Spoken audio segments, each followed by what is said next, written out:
ভারতীয় বিদ্যাভবন স্কুলের সাথে কোলাবোরেট করে লেট সেন্সাই আর রাহার স্মৃতিতে টুর্নামেন্টের আয়োজন করা হয় ২৭তম রাহা কাপ চ্যাম্পিয়নশিপ ২০২৫, যেখানে প্রায় ১২০০-এরও বেশি প্রতিযোগী অংশগ্রহণ করে, যেখানে বয়স সীমা ছিল ৫ বছর থেকে শুরু করে ৬০ বছর পর্যন্ত। এবং এই টুর্নামেন্টে সকলেই বিভিন্ন ক্যাটাগরিতে খেলে এবং সবশেষে দুদিন ধরে ব্যাপী এই টুর্নামেন্ট চলাকালীন প্রথম, দ্বিতীয় এবং তৃতীয় অর্থাৎ চ্যাম্পিয়ন্স, ফার্স্ট রানার আপ এবং সেকেন্ড রানার আপের হাতে ট্রফি তুলে দেওয়া হয়। এবং এই সমস্ত কাজ যিনি করছিলেন তিনি হচ্ছেন সেন্সাই বিমল কর্মকার। তিনি সাংবাদিকদের মুখোমুখি হয়ে কি বললেন শোনাবো আপনাদের। এটা আমাদের ২৭তম অভিজ্ঞতা। ২৭তম। আমরা প্রত্যেকবার একই কথা বলি, এবারও একই কথা বলবো। সেইগোকাই এগোচ্ছে, আরও এগোবে এবং এগিয়ে যাবে। সেইগোকাই একটা ফ্যামিলি, যেই কারাতে ঘরানা নিয়ে আমরা ১৯৮১ সালে আমরা শুরু করেছিলাম, তার কিন্তু উত্তরোত্তর আমরা বৃদ্ধি পাচ্ছি, যথেষ্ট বৃদ্ধি পাচ্ছে।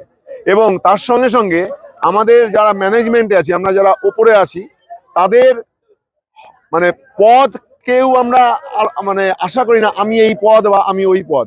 আমরা সবাই কাজ করি, কাজ করার জন্যই সেগোকাই এগিয়ে যাচ্ছে। আমরা পদে নিয়ে কোনো হানাহানি বা হইচইয়ের ব্যাপার নেই। এই কাজটা আমরা রেগুলার করি বলে আজকে এই জায়গায় আমরা পৌঁছেছি। এবার বলি, আমরা সেই ১৯৮০ দশকের খেলোয়াড়, তারা এখন আমরা টিচার হয়েছি। আমাদের পরবর্তী জেনারেশন রাজেন, যে আজকে চ্যাম্পিয়ন হয়েছে প্রতাপ আর উদয়ন সঙ্গের, রাজেন কিন্তু প্রচুর পরিশ্রম করে।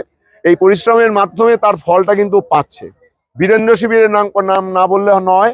বীরেন্দ্র শিবির দ্বিতীয় পদ রেখেছে। সেই বীরেন্দ্র শিবির কিন্তু তার চেয়ে ওই সুদীপ্ত দাস যথেষ্ট পরিশ্রম করে আজকে ওই জায়গাটা চালিয়ে যাচ্ছে। ঠিক এইরকম ভাবে অনেক এরকম সেন্টার আছে বিভিন্ন জেলায়, তারা প্রচুর পরিশ্রমের মধ্যে চলে। এই যে পরিশ্রমের ফলটাই কিন্তু আজকে সেইগোকাই পাচ্ছে, যেটা অনেক উঁচুতে পৌঁছেছে। এবার টুর্নামেন্টের ব্যবস্থাপনা সম্বন্ধে আমি ছোট্ট করে বলি। আমরা যেইভাবে টুর্নামেন্ট ব্যবস্থা করি, অর্থাৎ অনলাইনে এন্ট্রি নেই, অনলাইনে আমাদের বাউড্র হয়, অনলাইনে আমাদের সার্টিফিকেট প্রিন্ট হয়ে বেরোয়, সব জায়গায় সার্টিফিকেট লিখে হয়, আমাদের সার্টিফিকেট প্রিন্ট করে বেরোয়, যেখানে একটা সৌন্দর্যায়ন থাকে একটা সার্টিফিকেটের। কেউ সার্টিফিকেট পাবে না এরম ব্যাপার নয়। অন্যান্য বিভিন্ন জায়গায় খালি ব্ল্যাঙ্ক সার্টিফিকেট বিলি করে দেয়, যেটা টিচারদের বলা হয় তোমরা দিয়ে দেবে। আমরা সেটা করি না। আমাদের একদম টু দা পয়েন্ট, যার যেটা সার্টিফিকেট পাওয়ার কথা এবং যেখানে যার পদক পেয়েছে সেটা লিখে আমরা সুন্দরভাবে এগুলো করি। আমাদের এই পরিপূর্ণতার জন্য আজকে আমরা এই জায়গায় এগিয়েছি এবং তার জন্য আমাদের আশীর্বাদ করছেন আমাদের রাহা সেন্সাই, যিনি আমাদের গুরু, তার আশীর্বাদে রয়েছি। আরেকজনের নাম না করলে নয়, সেই সেন্সাই জয়নুল হক, উনি আমাদের প্রেসিডেন্ট। উনি এত ব্যস্ততার মধ্যে আমাদের সময় দেন। এছাড়া সোমনাথ চট্টোপাধ্যায় টেকনিক্যাল সেক্রেটারি আছেন, আরো অন্যান্য অনেকেই আছে। উজ্জ্বল রায়চৌধুরী বয়স্ক, উনি প্রায় ৭০ ছুঁই বা ৭০-৭২ বয়স, তো উনি আমাদের পেছনে ঘোরাঘুরি করছে, সবসময় আমাদের প্রোটেক্ট করে।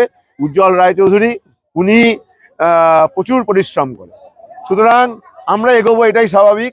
আমাদের রাহা কাপ আরো এগোবে, নেক্সট টাইম আরো ভালো হবে। টুর্নামেন্টটা পুরো উৎসবের মতন হয়। সব স্টুডেন্ট গার্জেনরা প্রচণ্ড হেল্প করে। এই টানা প্রায় ৫ সপ্তাহ ধরে প্র্যাকটিস চলে, সপ্তাহে ৯ দিন করে প্র্যাকটিস চলে আমাদের।